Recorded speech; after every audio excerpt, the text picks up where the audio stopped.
Salam sejahtera Bapak Ibu yang saya kasihi dimanapun Anda berada.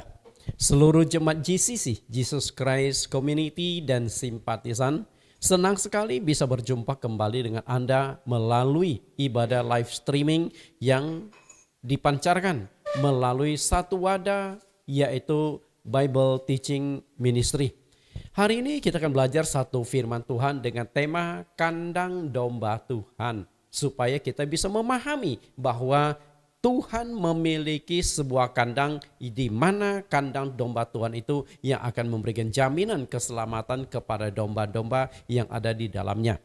Sebelum kita masuk ke dalam firman Tuhan, terlebih dulu kita akan mendengarkan satu lagu pujian penyembahan yang akan dibawakan oleh penciptanya sendiri, yaitu dengan judul Kerajaan Tak Tergoncangkan. Karena ketika berbicara tentang kerajaan Allah, itulah tujuan Yesus datang ke dunia, mendirikan kerajaan Allah, dan juga dia pernah mendirikan gerejanya 2000 tahun yang lampau. Mari kita dengarkan pujian penyembahan ini.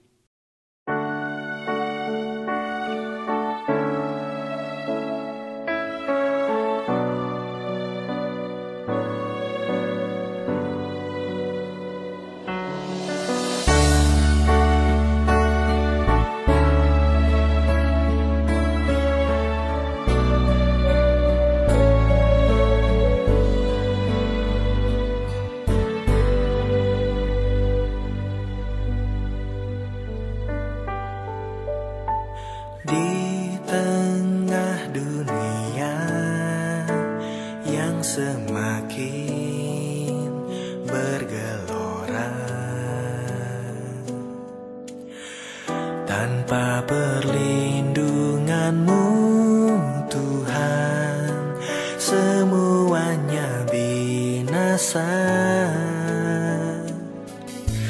Di tengah waktu yang semakin lama, semakin jahat,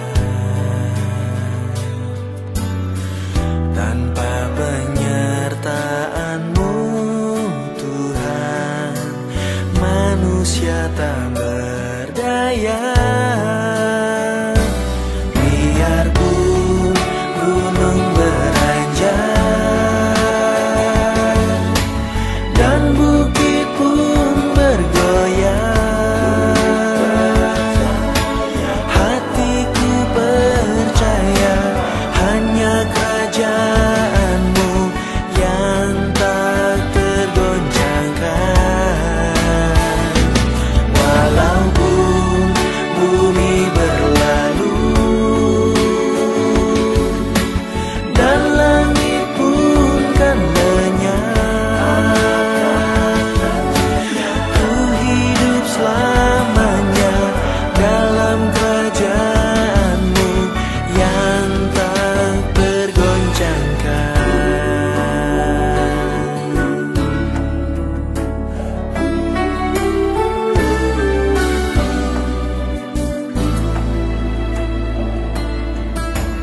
Di tengah dunia yang semakin bergelora, tanpa perlindungan-Mu Tuhan, semuanya binasa. Di tengah waktu yang semakin lama, semakin jahat, tanpa penyertaan-Mu Tuhan, manusia tak berdaya. Biarpun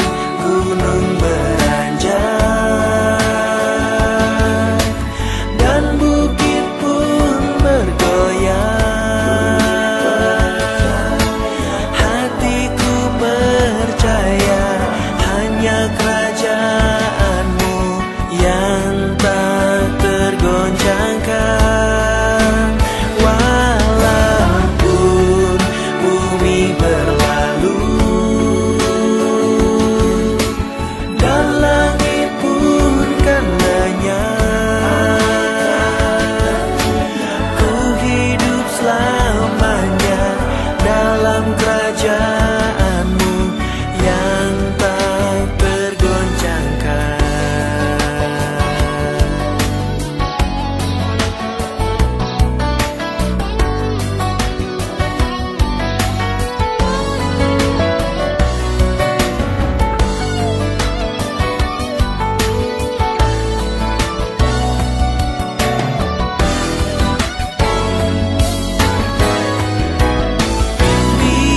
Biarpun gunung beranjak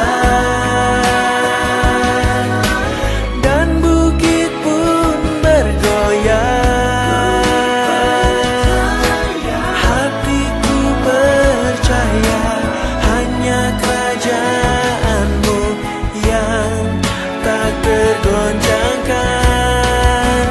Walaupun bumi berlalu dan langit pun kan lenyap, ku hidup selamanya dalam kerajaanmu yang tak tergoncangkan. Ku hidup selamanya dalam kerajaanmu yang tak tergoncangkan.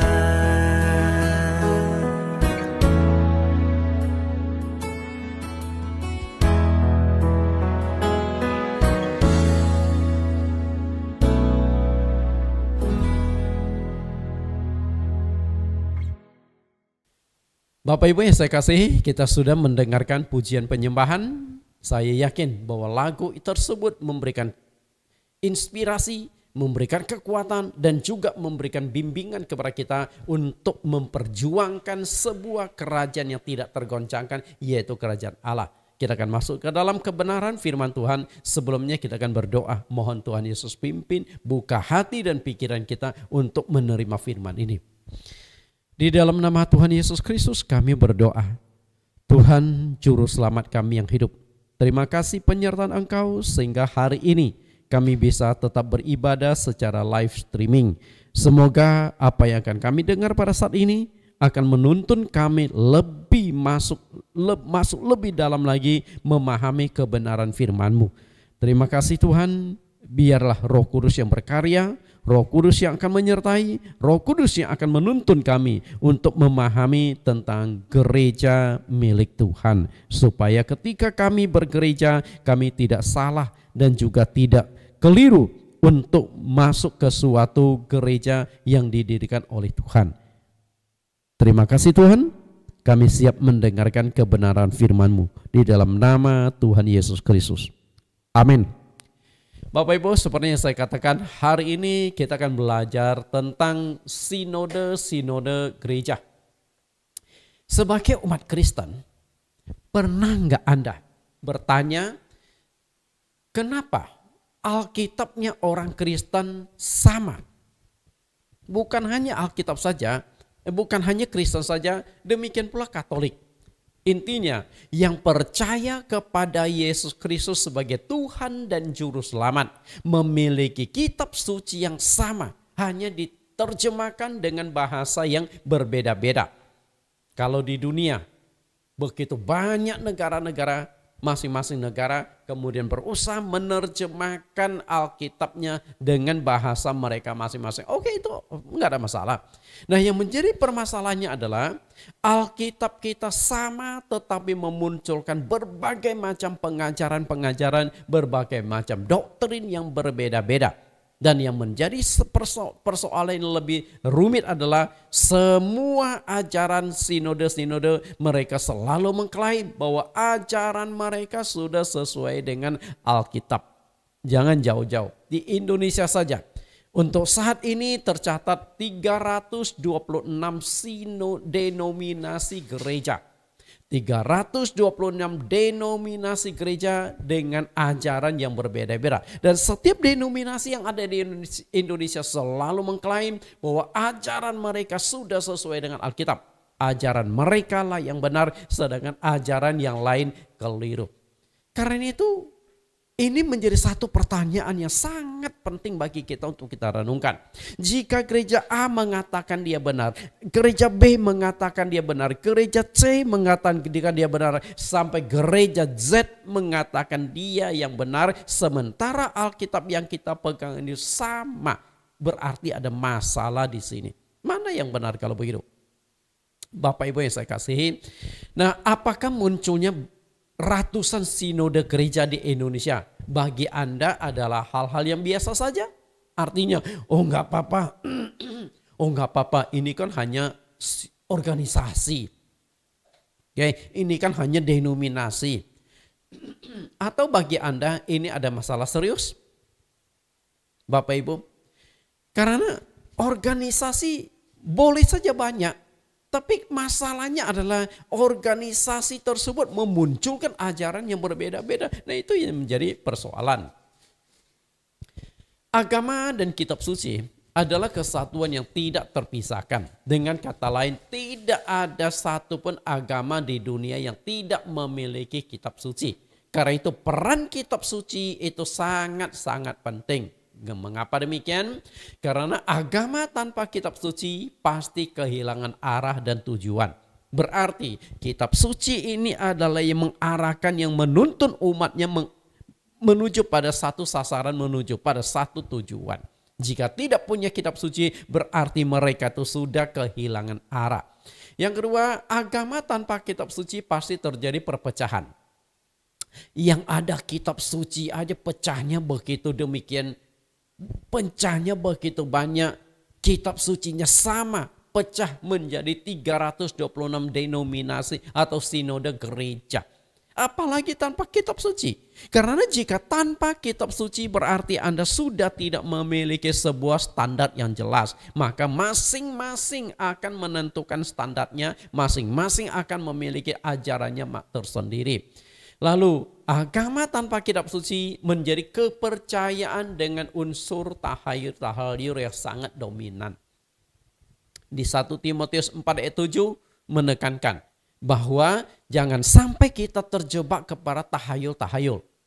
Nah, agama tanpa kitab suci pasti akan memasukkan banyak sekali unsur-unsur tahayul. Karena unsur tahayul itulah yang mengikat sebuah komunitas agar tidak meninggalkan komunitas tersebut. Karena itu kadang-kala banyak gereja yang memasukkan unsur-unsur tahayul supaya umatnya itu tidak lari. Kemudian agama tanpa kitab suci akan masuk pengajaran-pengajaran manusia. Di dalam Matius 15 ayat 8 sampai 9 Tuhan Yesus mengatakan, percuma mereka beribadah kepadaku sedangkan ajaran yang mereka ajarkan ialah perintah manusia. Ada kitab suci saja, unsur-unsur pengajaran-pengajaran, filsafat-filsafat, logika-logika, hikmat dan teori-teori manusia bisa masuk ke dalam gereja, apalagi tanpa kitab suci. Betapa kacaunya. Kemudian agama tanpa kitab suci pasti akan menimbulkan penyesatan. Bapak Ibu yang saya kasihi, iblis berusaha menyesatkan agama orang-orang Kristen. Karena itulah ada kitab suci saja masih bisa disesatkan oleh iblis, apalagi tanpa kitab suci. Karena ternyata iblis pun jago sekali memakai ayat-ayat di dalam kitab suci untuk menyesatkan orang-orang Kristen. Kalau begitu, tanpa kitab suci, penyesatan itu akan lebih parah lagi. Kita lihat hubungan antara kitab suci dengan agama. Agama A punya kitab suci A. Agama B punya kitab suci B. Agama C punya kitab suci C, D, dan E. Masing-masing agama pasti memiliki kitab suci. Kitab suci A akan memunculkan agama A, kitab suci B akan memunculkan agama B, dan seterusnya. Nah, kalau di Indonesia ada 6 agama yang diakui, otomatis ada 6 kitab suci yang berbeda-beda yang menjadi pegangan bagi setiap agama itu masing-masing. Karena itu Bapak Ibu, jika kitab suci berbeda, memunculkan 2 atau lebih agama yang berbeda adalah hal yang sangat wajar. Kitab suci A memunculkan agama A, kitab suci B memunculkan agama B, kitab suci C memunculkan agama C. Nah, yang tidak wajar adalah ketika kitab sucinya sama lalu memunculkan agama yang berbeda. Nah, menurut saya ini yang menjadi masalah. Ini yang menjadi persoalan yang sangat-sangat serius. Bapak Ibu, bila kitab sucinya sama tetapi memunculkan dua agama yang berbeda adalah hal yang tidak wajar. Misalnya di dalam agama Kristen dengan kitab sucinya Alkitab yang terdiri dari dua bagian, Perjanjian Lama dan Perjanjian Baru. Lalu dari Alkitab yang sama memunculkan dua agama yang berbeda di Indonesia bahkan di dunia, yaitu agama Kristen Katolik dan agama Kristen Protestan. Bapak Ibu, ini tidak wajar. Tadi saya sudah katakan kitab suci berbeda memunculkan agama yang berbeda, hal yang sangat natural dan sangat wajar. Tapi jika kitab sucinya sama memunculkan agama yang berbeda, berarti ada masalah yang serius di sini.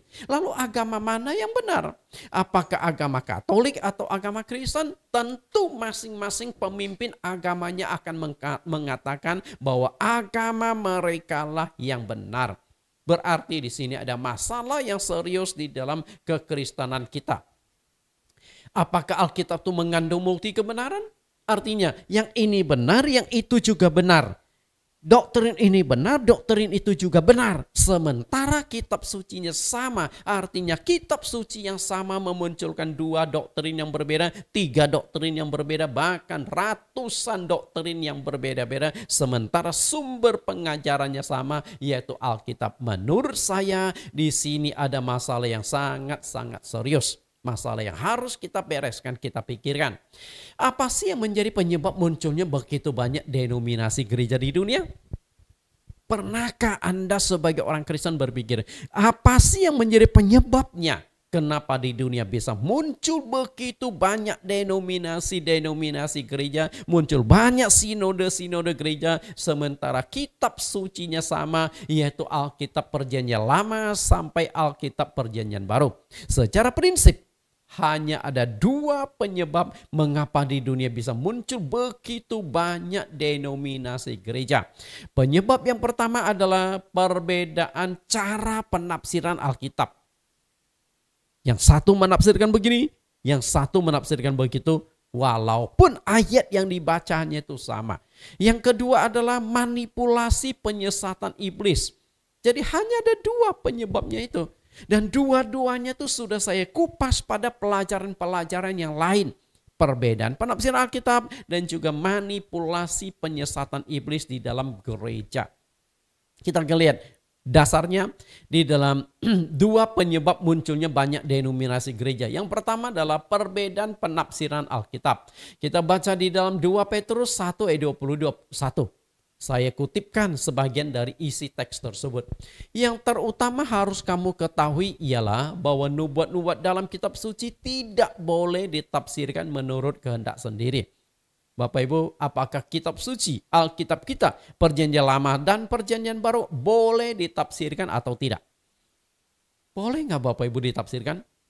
Perhatikan kalimat ini, tidak boleh ditafsirkan.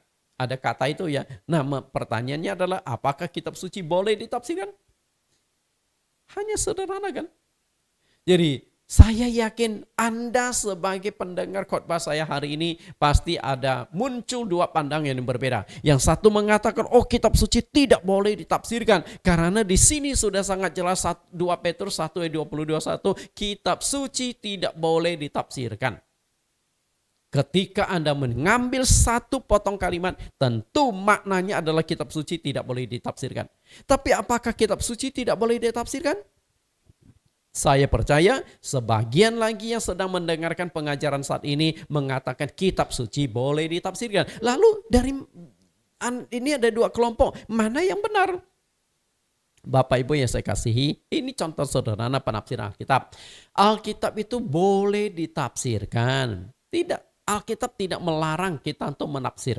Nah, yang tidak boleh adalah ketika menafsirkan Alkitab mengandalkan hikmat, logika, pengertian, dan kepintaran sendiri. Nah, itu yang tidak boleh. Artinya dalam penafsiran Alkitab mesti mendapatkan pimpinan Tuhan, mendapatkan pimpinan Roh Kudus, karena sumber penulisan Alkitab itu adalah dari Roh Kudus. Jadi Alkitab boleh ditafsirkan, yang tidak boleh adalah menafsirkan dengan mengandalkan hikmat, pengertian, logika, kepintaran sendiri. Karena Alkitab boleh ditafsirkan, maka seluruh sekolah teologi pasti mengajarkan cara penafsiran Alkitab dengan satu mata kuliah, namanya hermeneutika, ilmu penafsiran Alkitab. Kebetulan saya dosen teologi dan saya pernah mengajarkan mata kuliah hermeneutika itu. Lalu yang kedua, manipulasi penyesatan iblis dikatakan oleh Tuhan Yesus di dalam Matius 18 ayat 6 sampai ayat yang ke-7. Celakalah dunia dengan segala penyesatannya. Memang penyesatan harus ada, tetapi celakalah orang yang mengadakannya. Perhatikan apa yang dikatakan oleh Tuhan Yesus. Celakalah dunia dengan segala penyesatannya. Artinya di dunia tidak mungkin tidak ada penyesatan. Lalu Yesus katakan lebih jauh lagi. Memang penyesatan harus ada. Penyesatan harus ada, berarti penyesatan itu ada manfaatnya. Supaya kita tahu mana yang benar, mana yang keliru. Karena jika tidak ada penyesatan, berarti ayat ini nggak tergenapi. Tapi permasalahannya adalah pendeta mana yang mengaku ajarannya sesat, gereja mana yang mengaku gereja mereka sesat, tidak ada. Semua pendeta pasti mengklaim ajarannya sudah sesuai Alkitab. Semua gereja pasti mengklaim ajaran gereja mereka sudah sesuai dengan Alkitab. Kalau begitu berarti Tuhan Yesus berbohong. Atau nubuat Tuhan Yesus tidak tergenapi, betul? Karena itulah yang saya khawatirkan adalah kita ajarannya sesat, gereja kita sesat, tapi kita tidak tahu. Karena untuk mendeteksi sebuah penyesatan itu tidak mudah.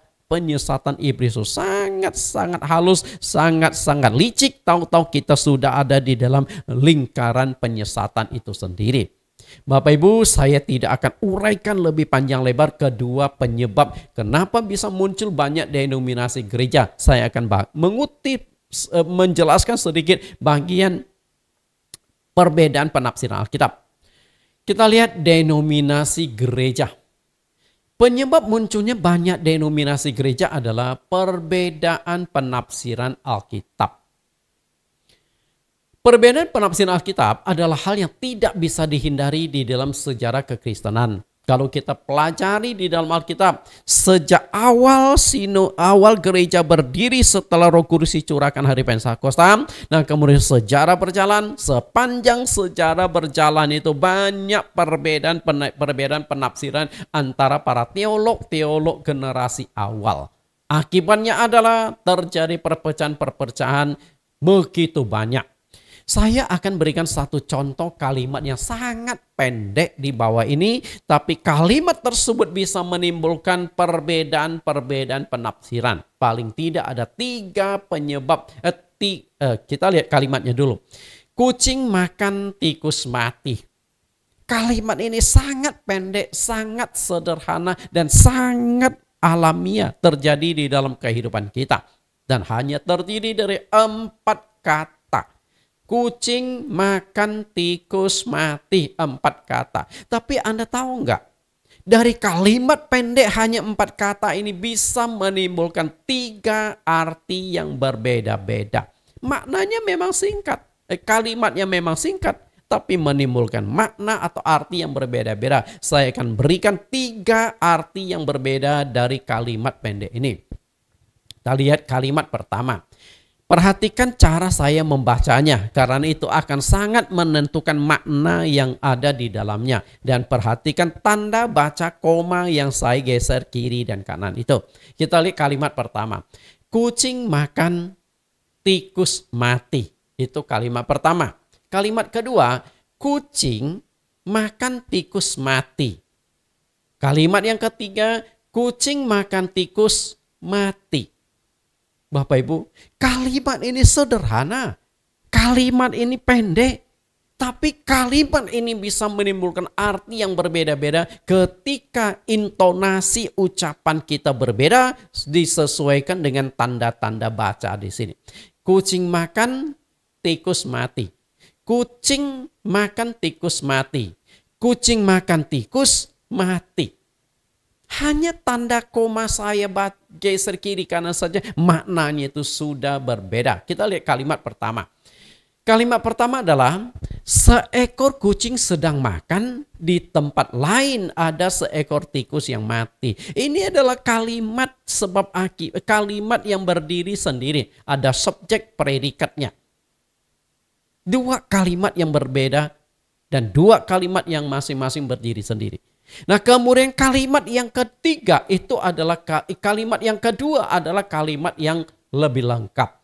Kalau kalimat pertama hanya ada subjek predikat, kemudian kalimat kedua ada subjek predikat objek. Kita lihat kalimat kedua adalah kucing sedang memakan seekor tikus yang sudah mati. Jadi sudah ada hubungan sebab akibat. Sedangkan kalimat pertama belum ada hubungan sebab akibat.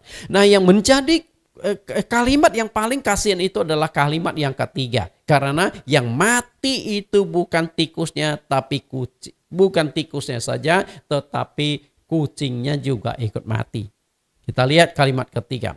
Gara-gara memakan tikus, seekor kucing akhirnya mati. Mungkin ketika kucing ini lagi kelaparan, dia makan tikus, belum hancur dia kunyah sampai tulang-tulangnya, akhirnya tulangnya itu tusuk tenggorokan kucing, nyangkut di sini sampai kucing itu tidak bisa bernapas, matilah kucing itu. Atau kemungkinan yang kedua adalah mungkin Bapak Ibu di rumah ada tikus. Bapak Ibu sudah dengan berbagai macam cara, ternyata tikus masih datang, tikus masih masuk rumah menggerogoti makanan Bapak Ibu. Kemudian jengkel, akhirnya Bapak Ibu kemudian membeli racun tikus. Ditaruh di tempat tertentu yang biasa tikus itu lewat. Nah, akhirnya tikus itu kemudian makan racun tersebut. Lalu Bapak Ibu kebetulan pelihara kucing. Dan kucing itu adalah kucing Kristen yang sudah puasa seminggu bersama dengan tuannya. Pada hari itu si kucing akan buka puasa. Lagi lapar-laparnya dia melihat seekor tikus lagi menggelepar-gelepar. Langsung dia terkam. Kemudian tikus tersebut dimakan oleh kucing sampai usus-ususnya dimakan semuanya. Apa yang terjadi? Racun yang ada di dalam perutnya tikus itu mulai masuk ke dalam kucing, mulai bereaksi dan akhirnya kucingnya ikut mati karena keracunan. Bapak Ibu, 3 kalimat yang pendek tapi bisa menimbulkan makna atau arti yang berbeda-beda. Jika kalimat yang sangat pendek saja bisa dan sederhana saja bisa menimbulkan penafsiran dan arti yang berbeda-beda, apalagi kitab suci kita yang terdiri dari perjanjian lama perjanjian baru yang terbagi menjadi 1189 pasal dan terdiri dari 31.171 ayat. Berapa besar potensi munculnya penafsirannya berbeda? Bapak Ibu, kebayang nggak? Jika ada 31.171 ayat. Dan ketika kita baca satu ayat, pendeta satu menafsirkan begini, pendeta satu menafsirkan begitu. Seharusnya ribuan denominasi gereja itu muncul di permukaan bumi. Jadi kalau di Indonesia hanya ada 326 sinode gereja, itu masih kecil dibandingkan dengan kemungkinan bisa terjadinya kesalahan tafsir dari begitu banyaknya ayat-ayat Alkitab. Di semua sekolah teologi atau STT memang mengajarkan mata kuliah hermeneutika atau ilmu penafsiran Alkitab. Namun celakanya banyak hamba Tuhan menafsirkan Alkitab bukan mengandalkan pimpinan Roh Kudus, tapi mengandalkan hikmat ilmu pengetahuan yang dia miliki. Kita pun kadang-kadang terjebak juga. Kalau yang khotbah itu punya gelar S1, S2, S3, kita bangga. Wah, ini yang khotbah S3 ini. Pasti khotbahnya benar. Pasti ketika dia gali Alkitab benar. Apalagi yang S3 ini menguasai sedikit bahasa Ibrani, sehingga khotbahnya selalu mengutip kalimat-kalimat Ibrani, Yunani. Wah, kita kelihatan, wah hebat sekali ini orang. Padahal dia hanya menguasai bahasa Ibrani, Yunani sedikit. Bapak Ibu yang saya kasih, karena itulah yang tidak menjadi sebuah jaminan bahwa ketika menafsirkan Alkitab pasti benar. Jika menafsirkan Alkitab itu berdasarkan hikmat, logika, kepintaran sendiri. Karena Alkitab sendiri sudah menegaskan jangan mengandalkan hikmat, kepintaran sendiri dalam penafsiran Alkitab. 2 Petrus 1 ayat 22:1. Tadi kita sudah baca, kita baca ulang kalimat ayat ini lebih lengkapnya.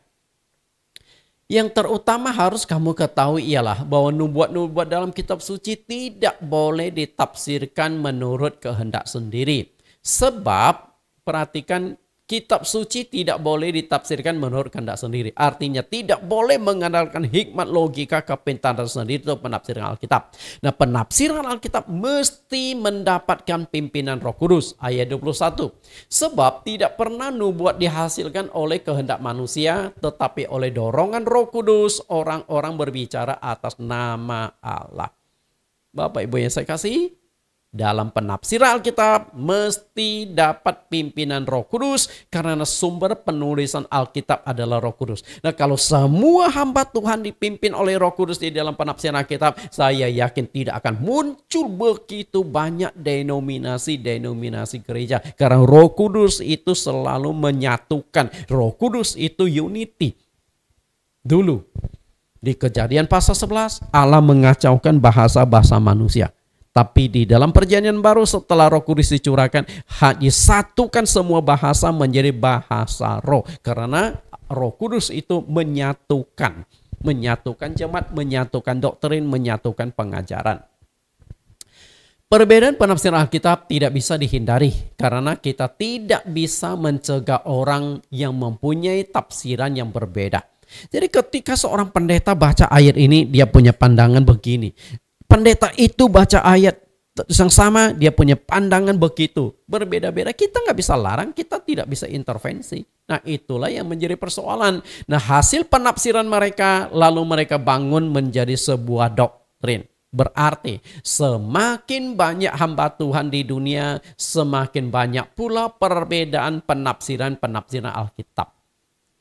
Dua pendeta menimbulkan dua penafsiran yang berbeda. 10 pendeta menimbulkan 10 penafsiran berbeda, 100 pendeta bisa menimbulkan 100 penafsiran yang berbeda. Maka tidak heran jika di dunia ini muncul begitu banyak sinode, begitu banyak denominasi gereja. Karena banyak hamba Tuhan yang pintar menafsirkan Alkitab. Tapi sayangnya ketika menafsirkan Alkitab bukan dipimpin oleh Roh Kudus, tapi mengandalkan hikmat, kepintaran sendiri. Nah, yang harus kita pikirkan adalah akibatnya. Tadi saya sudah katakan, perbedaan penafsiran Alkitab tidak bisa dihindari. Karena kita tidak bisa melarang orang ketika dia baca lalu dia punya pandangan tafsiran berbeda. Yang harus kita pikirkan adalah akibat dari penafsiran itu jika beda dari Alkitab. Kita lihat akibatnya. Paling tidak akan memunculkan 3 akibat yang sangat serius. Akibat yang pertama adalah munculnya ajaran manusia. Akibat yang kedua, Tuhan tidak menyertai gereja itu. Dan akibat yang ketiga, mengalami kebinasaan di neraka. Jadi akibatnya itu tidak main-main. 3 akibat itu sangat serius. Karena 3 akibat itu mempertaruhkan keselamatan kita. Nah, saya akan uraikan secara singkat ketiga akibat ini. Yang pertama, salah menafsirkan Alkitab memunculkan ajaran manusia. Menurut saya ini hal yang sangat logis dan sangat wajar. Ketika kita salah menafsirkan Alkitab, ajaran manusialah yang muncul. Matius 15 ayat 8-9. Bangsa ini memuliakan aku dengan bibirnya, padahal hatinya jauh daripadaku. Percuma mereka beribadah kepadaku, sedangkan ajaran yang mereka ajarkan ialah perintah manusia. Bapak Ibu perhatikan kata perintah manusia. Karena itu Tuhan Yesus katakan, percuma beribadah kepadaku. Padahal ketika kita beribadah kita harus korbankan 3 hal yang sangat penting. Korban waktu, korban tenaga, korban uang. Tapi ketiga pengorbanan kita sia-sia, tidak diterima oleh Tuhan. Karena ajaran yang kita ikuti, ajaran yang kita pegang itu bukan ajaran Alkitab, melainkan ajaran atau perintah manusia. Perintah manusia ini adalah suatu ajaran yang telah menyimpang dari Alkitab, menyimpang dari firman Tuhan, dan yang dimasukkan itu adalah ide, pendapat, pikiran, filsafat, logika manusia. Banyak yang dimasukkan di itu tanpa kita sadari.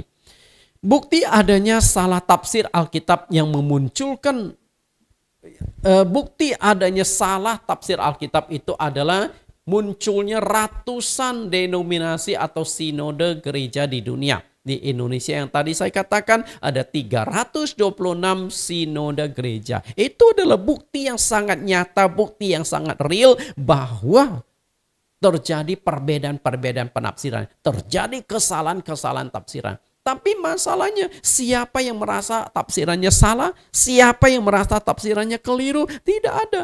Semua menganggap tafsiran mereka itulah yang benar atau Alkitabiah. Karena itulah percuma kita beribadah kepada Tuhan jika yang kita pegang itu ajaran manusia. Ajaran manusia itulah yang akhirnya menjadi doktrin sinode. Maka tidak heran sinode A punya doktrin A, sinode B punya doktrin B, sinode C punya doktrin C, dan seterusnya. Kita lihat korban ibadah. Ketika kita beribadah, kita harus korbankan waktu, korban uang, dan korban tenaga. 3 pengorbanan penting.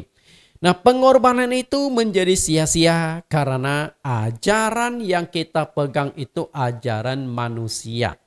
Makanya Tuhan Yesus katakan di ayat yang sudah kita baca di atas, di Matius 15 ayat yang ke-9, percuma mereka beribadah kepadaku. Kenapa sampai percuma? Karena ajaran yang dipegang itu adalah ajaran manusia, doktrin-doktrin sinode. Karena itu jika Anda tidak mau berkorban secara sia-sia di dalam ibadah, sudah korban waktu, korban tenaga, korban uang, maka Anda harus cari ajaran yang Alkitabiah itu mana. Gereja yang ajarannya sesuai Alkitab itu yang mana. Nah, itulah yang perlu Anda cari, itulah Anda masuk ke gereja tersebut. Kalau tidak, sia-sia.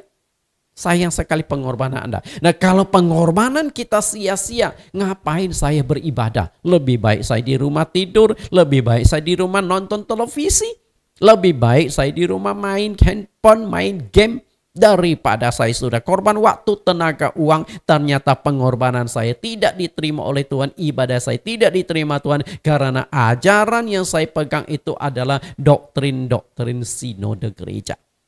Karena itu harus bedakan ya, ajaran Alkitab dengan ajaran sinode gereja.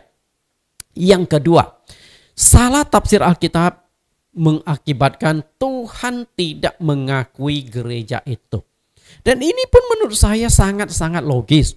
Bagaimana mungkin Tuhan akan mengakui sebuah gereja yang ajarannya jelas-jelas telah menyimpang? Nggak mungkin. Karena kalau Tuhan kalau Tuhan tetap menyertai gereja itu, berarti Tuhan izinkan penyesatan. Padahal Tuhan tidak suka dengan penyesatan. Dapatkah saudara tentukan dari 5 denominasi gereja di bawah ini yang manakah gereja milik Tuhan? Karena semua gereja itu mengaku mereka punya gereja adalah milik Tuhan, didirikan oleh Tuhan. Kita lihat gereja 1, 2, 3, 4, 5. Ada 5 gereja, 5 denominasi, 5 sinode yang berbeda-beda. Dari rupa luar semuanya kelihatan sama. Tapi masalahnya adalah gereja yang mana? Oke, saya ingin bermain sedikit tebak-tebakan dengan Anda yang mendengarkan khotbah saya saat ini. Coba Anda tunjuk gereja mana yang didirikan oleh Tuhan, gereja mana milik Tuhan. Yang pertama kah, yang kedua, ketiga, keempat, atau yang kelima? Saya berikan waktu 10 detik, coba perhatikan sejenak. Pilih Bapak Ibu, tunjuk. Kita akan lihat apa yang Anda pilih benar atau tidak. 1, 2, 3, 4, 5, 6, 7, 8, 9, 10. Oke, 10 detik sudah kita lalui. Bapak Ibu sudah tentukan? Sudah tunjuk gereja yang Anda yakin itu adalah gereja milik Tuhan? Nah, yang menjadi pertanyaan saya adalah kenapa Anda yakin itu gereja itu yang didirikan oleh Tuhan? Saya yakin Anda pasti tebak-tebakan, betul? Karena dari rupa luar semua gereja kelihatannya sama. Bagaimana Anda yakin gereja mana milik Tuhan, betul? Dari rupa luar semua gereja tampak sama, menyembah Tuhan yang sama, yaitu Yesus Kristus. Memiliki Alkitab yang sama, terbitan Lembaga Alkitab Indonesia. Memiliki hari ibadah yang sama, hari Minggu. Rata-rata ya, mayoritas ya, walaupun ada beberapa gereja yang ibadahnya itu hari Sabtu, dianggap sebagai hari Sabat. Kemudian memiliki susunan liturgi yang hampir sama. Hampir rata-rata semua gereja ada urutan liturginya. Pertama mungkin doa pembukaan, setelah itu mulai pujian. Nah, setelah pujian mungkin diselipkan kalau ada kesaksian-kesaksian. Nah, setelah itu khotbah. Nah, setelah khotbah biasa satu lagu penutup, setelah itu doa syafaat. Nah, bagi gereja yang tertentu ada pemberkatan. Nah, setelah itu pendeta melakukan pemberkatan sebagai penutup dari ibadah hari itu. Rata-rata kan seperti itu Bapak Ibu. Lalu memiliki sistem organisasi yang hampir sama. Kalau begitu, apakah yakin Anda tunjuk gereja pertama, kedua, ketiga, keempat atau yang kelima itu sudah benar gereja milik Tuhan? Saya yakin masih kita tebak-tebakan. Anda juga hanya kira-kira saja.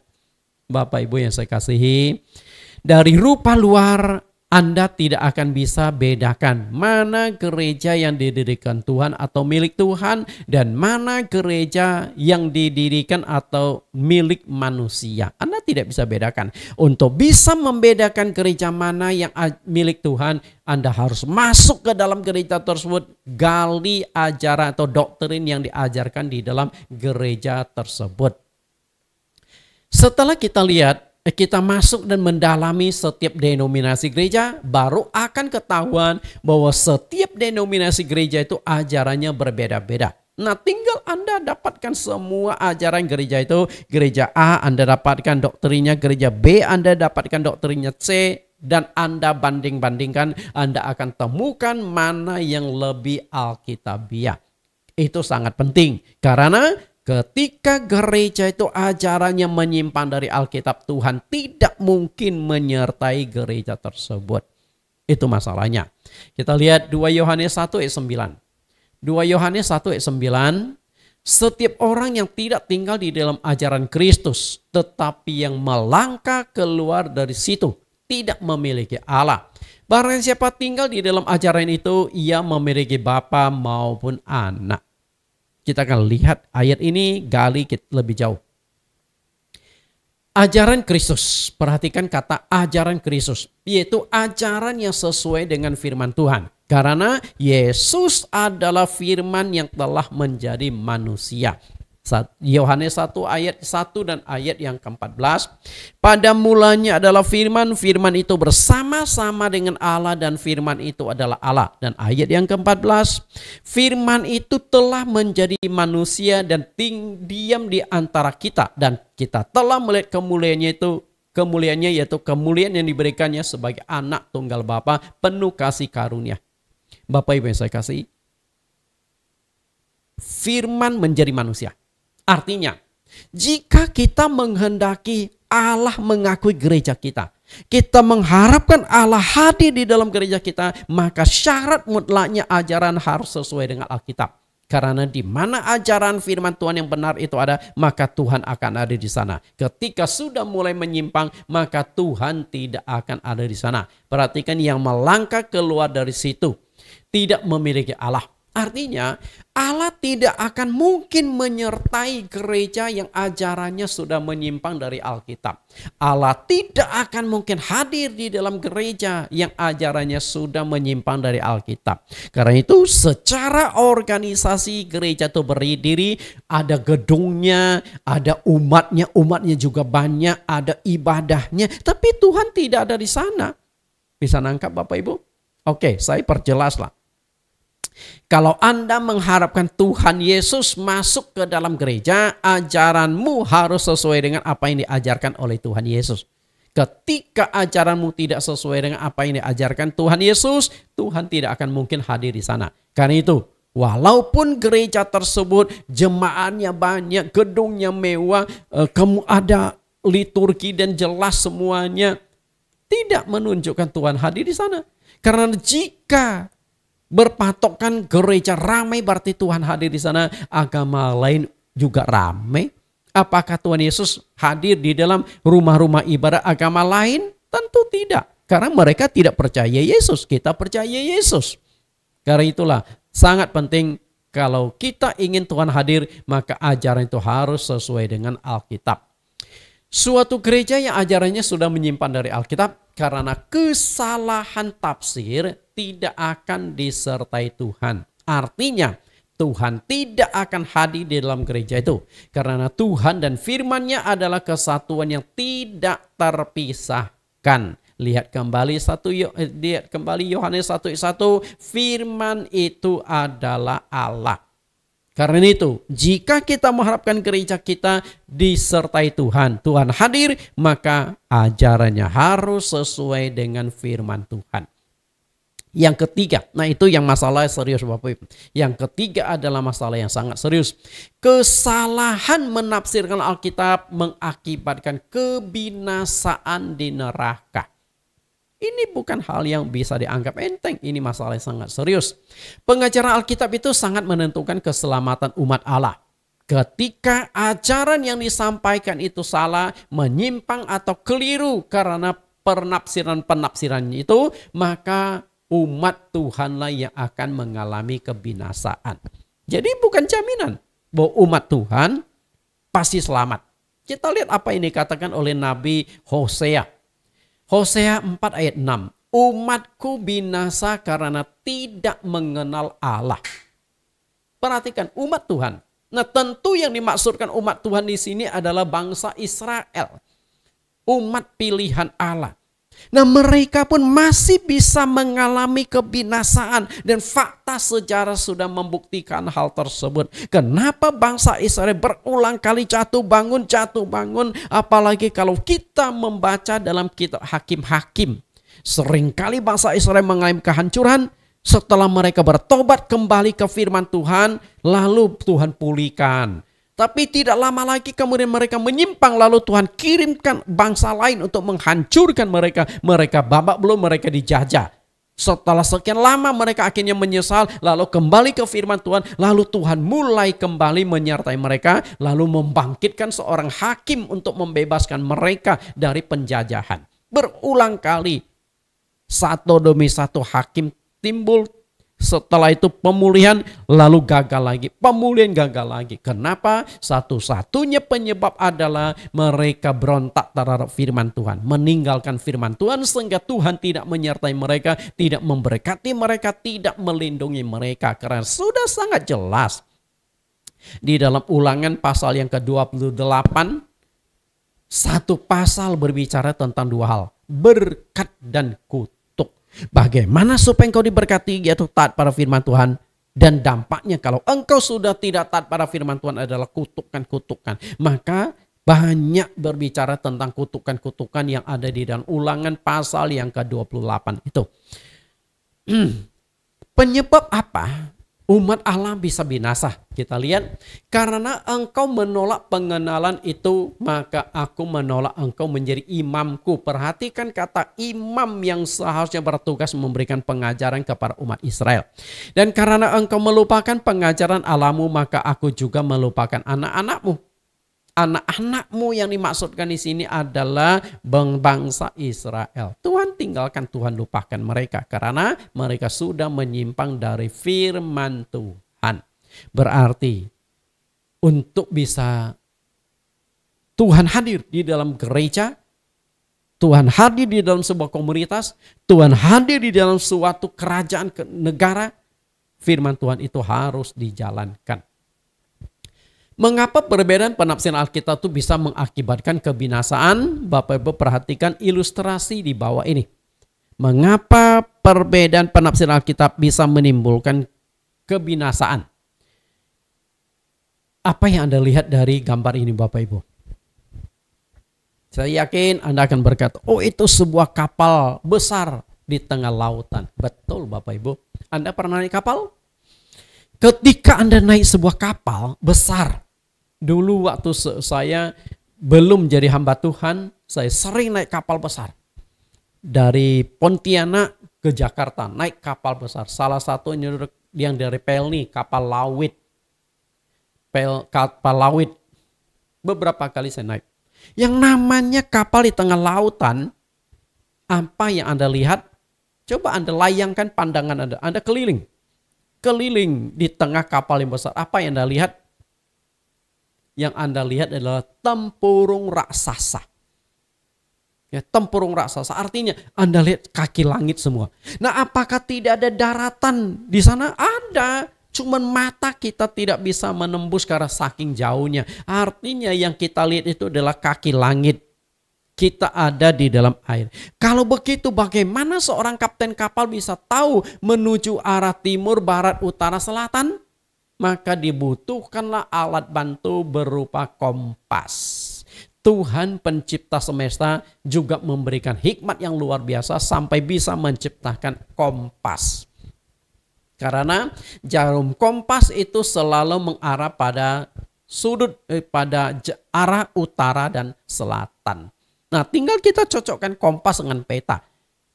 Katakanlah kapal tersebut mau berangkat dari Irian Jaya menuju ke Tanjung Priok. Perjalanan berminggu-minggu dari Irian Jaya menuju ke Tanjung Priok. Kenapa tidak nyasar? Karena ada kompas sebagai panduan. Nah, demikian pula Bapak Ibu ingin masuk ke sorga. Apa yang harus dilakukan? Sorga ada di mana? Apakah Anda tahu alamat sorga? Jalan apa? Nomor berapa? Gang apa? Tidak yang tahu.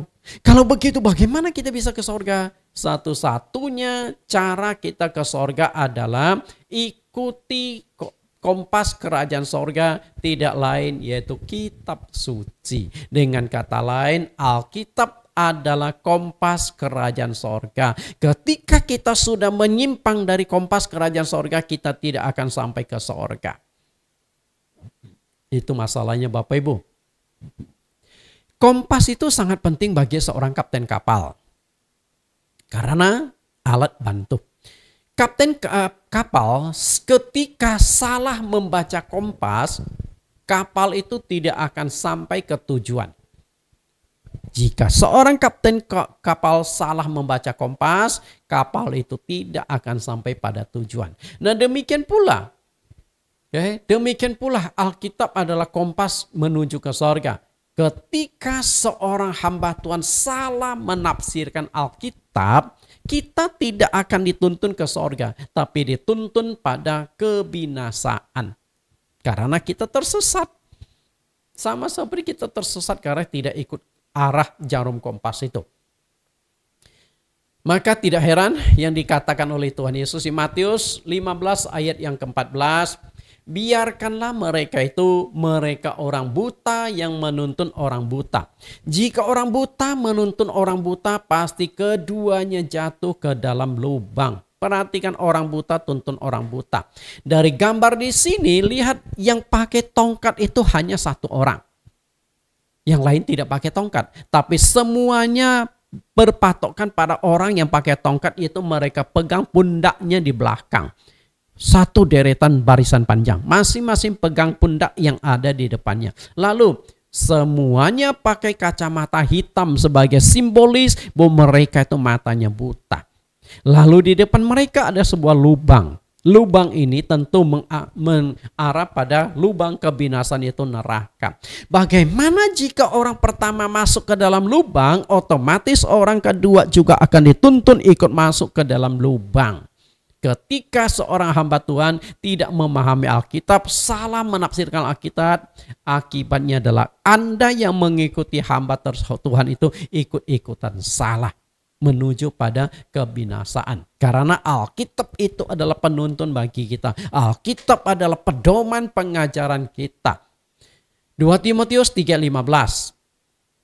Ingatlah juga bahwa dari kecil engkau sudah mengenal kitab suci yang dapat memberi hikmat kepadamu dan menuntun engkau kepada keselamatan oleh iman kepada Kristus Yesus. Perhatikan kata kitab suci menuntun engkau kepada keselamatan. Artinya, kitab suci adalah penuntun bagi kita. Ketika ajaran kita sudah tidak sesuai lagi dengan kitab suci, kita sudah kehilangan penuntun. Dan kita tidak akan dituntun ke sorga. Karena itu penting sekali gereja itu ajarannya kembali ke Alkitab. Penting sekali jangan sampai ajaran itu menyimpang. Kesalahan membaca jarum kompas mengakibatkan kapal salah arah dan salah berlabuh. Salah tujuan. Bagaimana dengan Alkitab? Sama. Demikian pula kesalahan menafsirkan Alkitab mengakibatkan gereja atau pendeta menuntun jemaat pada jalan yang salah, yaitu menuju pada kebinasaan. Karena itu jangan anggap enteng loh.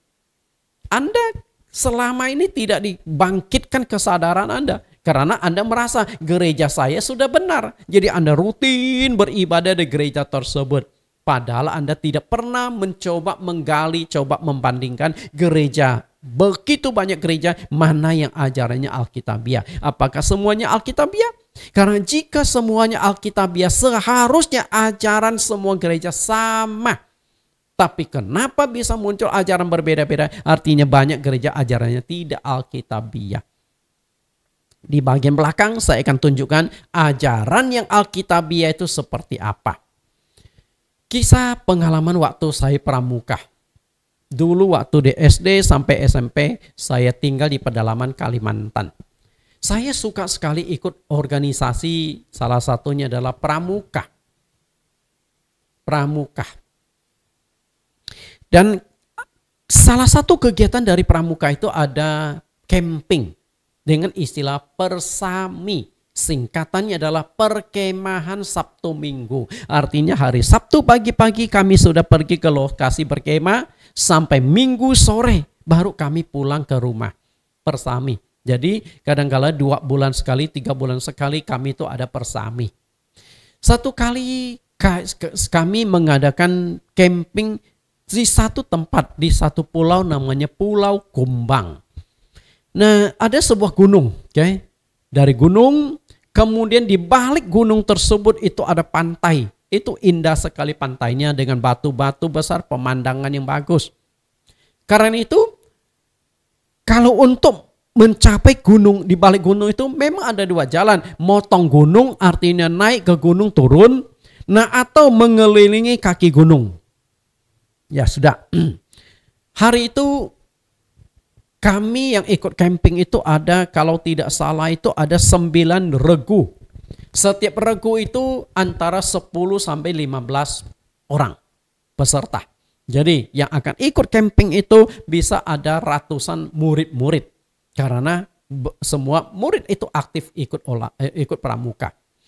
Waktu itu dibagi setiap grup. Nah, keberangkatan setiap grup itu diberikan jarak 15 menit sampai setengah jam. Artinya, grup pertama berangkat dulu, yang lain tunggu. Setelah 15 menit sampai setengah jam, baru grup yang kedua ikut jalan. Jadi supaya 2 grup ini tidak bersama-sama berjalan. Karena ada satu permainan yang guru pramuka kami adakan yang namanya mencari jejak. Artinya, guru ini sudah lewati jalan ini dan dia kasih tanda-tanda. Kalau ketemu belokkan, misalnya contoh gambar ini Bapak Ibu. Nah ini kan ada 2 jalan nih. Apakah harus menempuh jalan kiri atau jalan kanan? Nah, guru itu akan memberikan tanda, misalnya tanda di sini. Artinya, ketika ada tanda panah, maka Anda harus ikuti arah panah itu. Kalau ketemu persimpangan, ikuti sampai Anda akan dituntun ke tepi pantai, tempat kami camping. Ya sudah, kami berpikir ini juga menarik. Salah satu permainan untuk mencari jejak. Nah, yang menjadi permasalahannya, saya ada di grup yang ketiga dalam keberangkatan tersebut. Repotnya, saat itu kami punya seorang teman sekolah. Namanya Syarif Abdurrahman. Itu orang nakalnya itu minta ampun. Istilah najubillah itu nakalnya. Waktu kami melewati persimpangan, memang kami lihat anak panah. Lalu timbullah iseng dari teman kami ini. Panah yang seharusnya mengarah ke kiri, dia putar balik mengarahnya kemana? Ke arah kanan.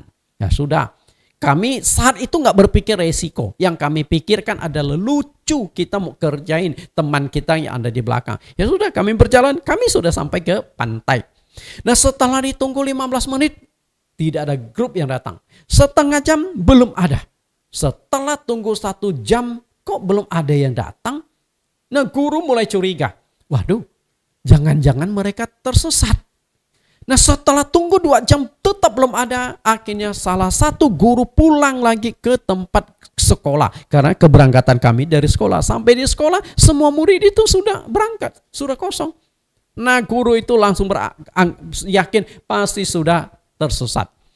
Dan akhirnya setelah tunggu beberapa jam tidak ada. Lalu mulailah kami balik. Hari itu tidak jadi camping. Lalu bagaimana grup yang keempat sampai grup yang ke-9? Ternyata mereka ikuti panah yang sudah diubah. Sampailah ke sebuah ladang jagung. Mereka numpuk itu di ladang jagung. Kebetulan ladang jagung itu siap lagi waktunya panen. Akhirnya mereka ramai-ramai petiklah jagung. Lagi asik petik jagung. Karena mereka berpikir alangkah nikmatnya malam hari kita buat api unggun sambil membakar jagung. Itulah anak-anak. Lagi asik petik jagung, datanglah pemiliknya orang Dayak. Dikejarlah pakai golok. Maling ya kalian ya, curi jagung ya. Nah, murid-murid kan takut, larilah mereka kuat takut. Lari sampai ke atas gunung. Setelah sampai di atas gunung, mereka sekarang kebingungan. Mau kemana? Dulu belum ada handphone, nggak ada bisa komunikasi. Mereka juga teriak-teriak, tidak tahu jalan.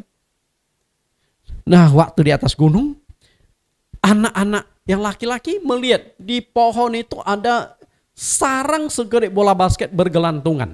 Mereka penasaran benda apakah itu, lalu ambil batu ditimpuklah sarang yang bulat itu. Begitu ditimpuk ternyata tuh sarang tawon. Tawonnya hitam gede-gede. Langsung keluar kemudian ngejar murid-murid itu. Kemudian mulailah disengat satu-satu. Hari itu kacau balau. Ada yang pipinya bengkak. Lalu ada badannya bengkak. Kepalanya bengkak. Karena disengat oleh tawon. Tawon itu cukup beracun. Banyak anak yang pingsan. Kacau balau pokoknya. Dan akhirnya hari itu semua murid digerakkan, orang tua murid juga diinfokan, rame-rame naik ke gunung untuk mencari. Dan memang ketemu murid-murid itu. Tapi semuanya sudah babak belur. Histeris, menangis, pingsan semua. Nah, setelah dibawa pulang ke sekolah, lalu mulai diobati. Tapi camping gagal, sekolah diliburkan 3 hari. Gara-gara untuk mengobati murid-murid semuanya. Bapak Ibu perhatikan. Sebenarnya itu sederhana. Hanya panah yang kiri diarahkan ke kanan saja semuanya itu tersesat. Bagaimana dengan Alkitab Bapak Ibu? Agar Anda tidak tersesat, salah jalan dan akhirnya binasa, kembalilah ke kandang domba atau gereja milik Tuhan. Kembalilah pada ajaran Alkitab. Karena itu hari ini saya berbicara tentang kandang domba Tuhan. Yohanes 10:16, ada lagi padaku domba-domba lain yang bukan dari kandang ini. Domba-domba itu harus kutuntun juga dan mereka akan mendengarkan suaraku dan mereka akan menjadi satu kawanan dengan satu gembala. Bapak Ibu, satu kawanan, satu gembala. Di sini jelas sekali sebenarnya Bapak Ibu. Di sini mengatakan ada dua macam kandang. Anda perhatikan nggak? Ada dua macam kandang. Karena Yesus berkata, ada padaku domba-domba lain yang bukan dari kandang ini. Berarti Tuhan punya kandang domba. Tapi di tempat lain ada kandang-kandang yang lain. Nah, ada domba Tuhan yang salah masuk kandang. Lalu domba-domba itu akan Tuhan tuntun masuk ke kandang domba Tuhan. Supaya menjadi satu kawanan dengan satu gembala. Berarti Tuhan tidak mengakui kandang yang lain. Tuhan hanya mengakui kandang domba miliknya. Bapak Ibu, kandang itu berbicara gereja. Domba itu berbicara jemaat. Berarti ada gereja milik Tuhan, ada gereja milik manusia.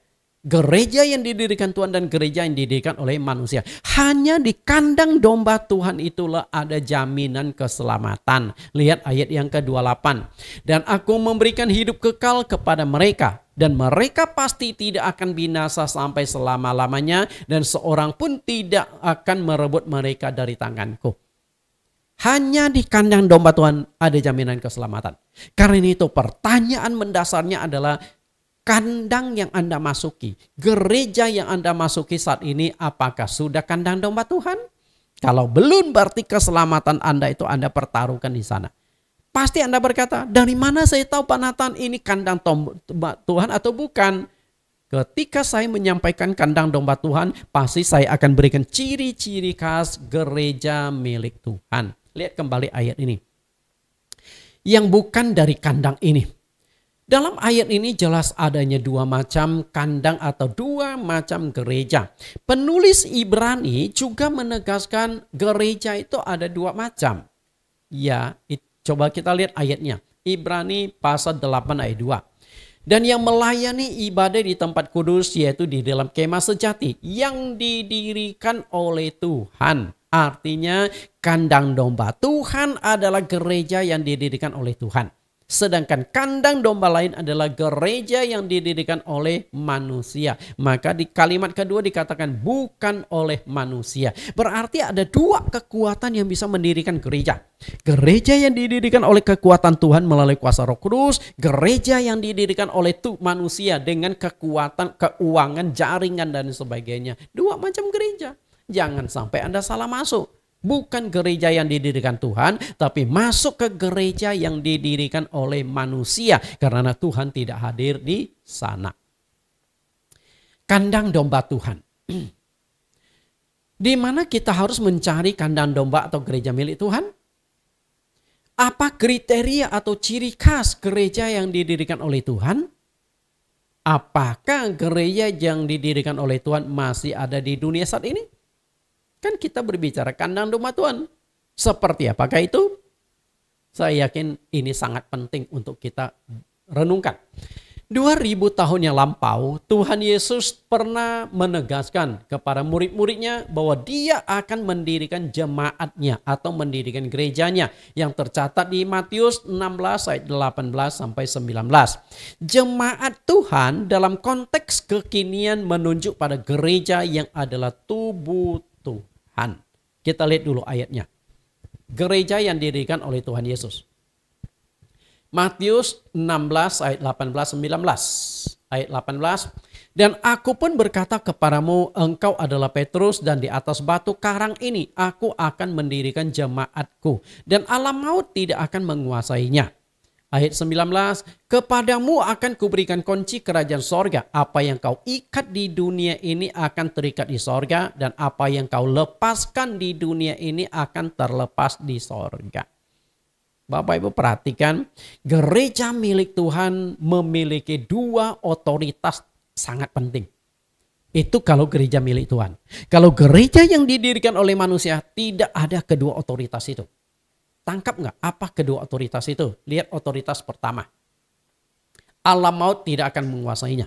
Artinya gereja yang didirikan Tuhan, kandang domba Tuhan ada jaminan keselamatan bagi umat yang ada di dalamnya. Karena gereja itu tidak dikuasai oleh alam maut. Alam maut itu berbicara tentang kematian. belenggu kuasa iblis. Jadi gereja milik Tuhan ada jaminan keselamatan. Lalu otoritas yang kedua, perhatikan kalimat ini. Apa yang kau ikat di dunia ini akan terikat di sorga. Apa yang kau lepaskan di dunia akan terlepas di sorga. Maknanya adalah koneksi langsung dengan sorga. Artinya gereja yang didirikan Tuhan karena ini duta dari Tuhan, maka memiliki koneksi dengan sorga. Mungkin Anda pernah baca di Wahyu pasal yang ke-20 15, ada satu kitab namanya kitab kehidupan. Kitab kehidupan adalah kitab yang khusus mencatat nama-nama orang yang akan masuk sorga. Dan kalau nama Anda belum tercatat dalam kitab kehidupan, Anda akan dicampakkan ke dalam lautan api dan belerang. Mengerikan. Anda tidak akan masuk sorga. Karena itu, hanya gereja milik Tuhanlah yang bisa mendaftarkan nama Anda ke sana. Karena gereja tersebut memiliki ikatan dengan sorga. Apa yang kau ikat di dunia ini, artinya begitu namamu terdaftar di gereja itu, namamu akan tercatat dalam kitab kehidupan. Karena gereja milik Tuhan itu punya koneksi langsung. Jadi betapa pentingnya Anda menemukan gereja milik Tuhan. Lalu gereja milik Tuhan itu gereja yang mana? Saya ingin mengajak Anda kembali ke gereja awal. Gereja yang Alkitabiah ajarannya. Gereja yang benar. Gereja yang sesuai Alkitab adalah gereja awal. Gereja yang berdiri 2000 tahun yang lampau ketika Roh Kudus dicurahkan, maka gereja awal berdiri dengan ditandai baptisan pertama kali 3000 orang dibaptis. Itu gereja awal. Maka kalau ingin tahu gereja milik Tuhan seperti apa, kita harus kembali ke gereja awal. Karena saat itu belum muncul macam-macam sinode. Belum muncul macam-macam doktrin. Masih satu sinode. Lalu apa saja ajarannya? Gereja awal memiliki 5 ajaran pokok atau 5 ajaran utama. Yang pertama, melakukan baptisan yang sesuai dengan Alkitab. Nah, ini masih dijalankan oleh gereja-gereja. Baptisan. Cuman perlu digali ulang apakah baptisannya sudah sesuai Alkitab atau belum. Karena jika Tuhan hanya ada satu, nggak mungkin Tuhan yang satu itu akan memberikan macam-macam baptisan. Maka Efesus pasal 4 ayat 5 dikatakan satu Tuhan, satu iman, satu baptisan. Nah, kalau Tuhan hanya mengakui satu baptisan, bagaimana jika baptisan Anda keliru? Tidak sesuai dengan baptisan yang mau Tuhan, Anda bermasalah. Baptisan yang Alkitabiah adalah baptisan gereja awal. Lalu yang kedua, melakukan perjamuan kudus yang sesuai Alkitab. Apakah perjamuan kudus yang dijalankan oleh gereja-gereja hari ini sudah sesuai Alkitab? Penggunaan rotinya seperti apa, anggurnya seperti apa. Kemudian jemaat harus memohon kepenuhan Roh Kudus. Karena Roh Kudus adalah meterai kerajaan sorga. Ketika engkau dipenuhi Roh Kudus, berarti engkau dimeteraikan menjadi milik Allah. Kemudian yang keempat, melakukan pembasuhan kaki. Nah, itu yang menjadi permasalahan. Gereja awal masih melakukan pembasuhan kaki. Dan hari ini gereja-gereja sudah menghilangkan basuh kaki. Padahal tujuan basuh kaki di Yohanes pasal 13 ayat yang ke-6 sampai ayat yang ke-8 mendapat bagian dalam Tuhan Yesus. Bagian dalam Tuhan itu apa? Bagian terpenting adalah bagian keselamatan. Karena Yesus datang ke dunia bukan supaya engkau jadi orang kaya, bukan supaya penyakitmu disembuhkan, bukan supaya keluargamu bahagia, sukses. Bukan. Tujuan utama Yesus datang ke dunia adalah menyelesaikan dosa, menyelamatkan manusia. Itu tujuan utama. Kalau penyakitmu disembuhkan itu bonus. Ekonomimu lancar, engkau diberkati itu bonus. Keluargamu bahagia itu bonus. Semua itu bonus. Bonus dapat oke, tidak dapat juga oke. Yang penting tujuan utamanya keselamatan kita dapatkan. Nah, mendapat bagian dalam Tuhan itu adalah bagian yang penting, itu keselamatan. Nah, ini hilang dari gereja. Lalu yang kelima, tetap menguduskan hari Sabat sebagai hari ibadah. Hari Sabat itu hari apa? Jatuhnya hari Sabtu. Gereja awal ibadahnya itu hari Sabat. Gereja awal ibadahnya itu hari Sabtu, bukan hari Minggu. Nanti kita akan pelajari topik hari Sabat. Kapan gereja menguduskan hari Minggu sebagai hari ibadah. Bukan hari Sabat. Kapan hari Sabat dihilangkan lalu berubah menjadi hari Minggu. Tahun berapa, oleh siapa, akan saya kupas pada sesi tersendiri yaitu Sabat. Sabat itu masuk ke dalam 10 hukum Allah. Apakah 10 hukum Allah sudah dihapuskan? Tidak perlu dijalankan lagi. Melanggar satu berarti Anda melanggar semuanya. Tuhan Yesus sendiri menguruskan hari Sabat. Anda berkata, saya adalah pengikut Yesus. Yesus ibadah hari Sabat, Anda ibadah hari Sabat enggak? Dan hari Sabat akan bertahan, akan berlaku sampai akhir zaman. Itu dicatatkan di Matius pasal 24 ayat yang ke-20.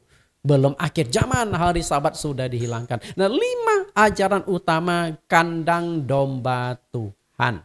Apakah ajaran gereja-gereja hari ini masih sama dengan apa yang diajarkan Tuhan Yesus dan murid-muridnya? Jika ajarannya sudah berbeda, maka kita akan menghadapi sanksi berupa kutukan. Karena itulah Paulus mengutuk jika ajaran-ajaran gereja hari ini sudah berbeda dengan apa yang mereka ajarkan. Galatia 1:8, tetapi sekalipun kami atau seorang malaikat dari sorga yang memberitakan kepada kamu suatu Injil yang berbeda dengan Injil yang telah kami beritakan kepadamu, terkutuklah dia. Pertanyaan saya adalah, apakah ajaran-ajaran gereja hari ini masih sama atau sudah beda dengan ajaran rasul-rasul? Jika ajarannya sudah berbeda dengan ajaran para rasul, maka yang memberitakan, yang mengajarkan itu mengalami kutukan. Otomatis yang menerima ajaran itu ada di bawah kutukan. Ini masalah yang sangat serius Bapak Ibu. Jangan sampai kita mengalami masalah yang sangat serius ini. Karena itulah, dari 5 doktrin utama gereja awal, baptisan air, perjamuan kudus, dipenuhi Roh Kudus, basuh kaki, menguduskan hari Sabat. Bapak Ibu yang saya kasih, inilah 5 ajaran utama. Apakah semuanya sudah sesuai? Renungkanlah. Jika belum sesuai, berarti ajaran kita bermasalah. Kembalilah ke kandang domba milik Tuhan. Nah, seperti apa ajaran itu? Saya tidak bisa kupas satu demi satu.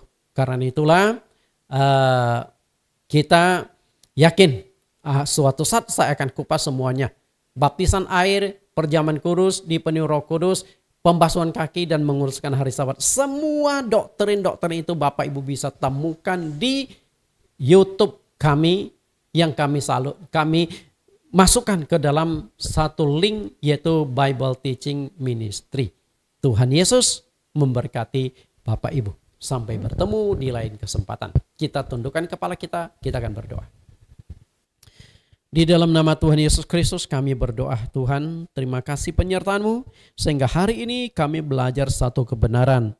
Kembali ke kandang domba Tuhan. Supaya kami mendapatkan jaminan keselamatan. Tuntun kami, pimpin dan sertai kami Tuhan. Supaya kami memperoleh keselamatan masuk ke dalam kandang domba gereja milik Tuhan. Karena hanya di gereja milik Tuhanlah ajarannya Alkitabiah yang bisa menyelamatkan kami masuk ke dalam kerajaan sorga. Terima kasih Tuhan. Demikian doa permohonan kami di dalam nama Tuhan Yesus Kristus. Amin. Bapak Ibu, kita akan dengarkan pujian penyembahan sebagai lagu penutup yang dibawakan langsung oleh Bapak Pendeta Jonathan Prawira. Sampai bertemu di lain kesempatan.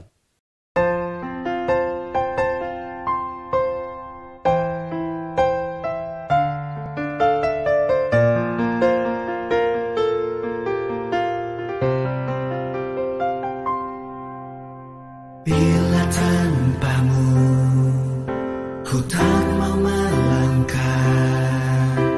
Kau Tuhan yang membuat jalanku rata.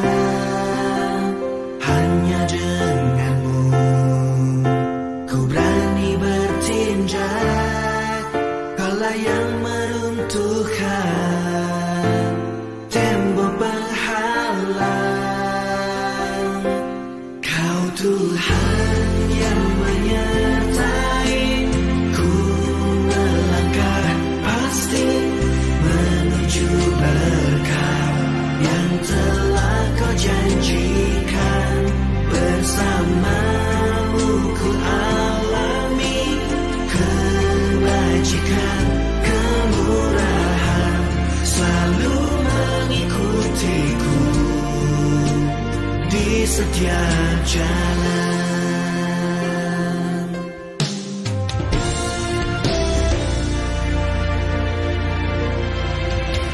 Hanya denganmu ku berani bertindak, Kaulah yang meruntuhkan tembok penghalang.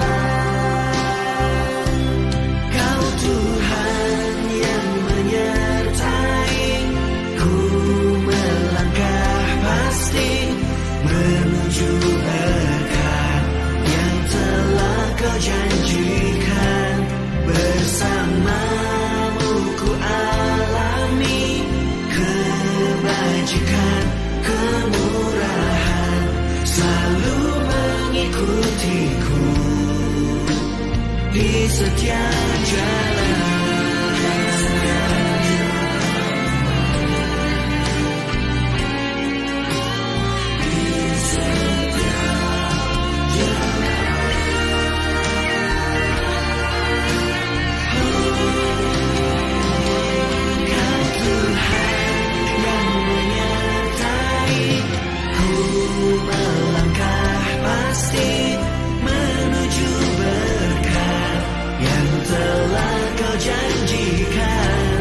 Bersamamu ku alami kebajikan, kemurahan selalu mengikutiku di setiap jalan.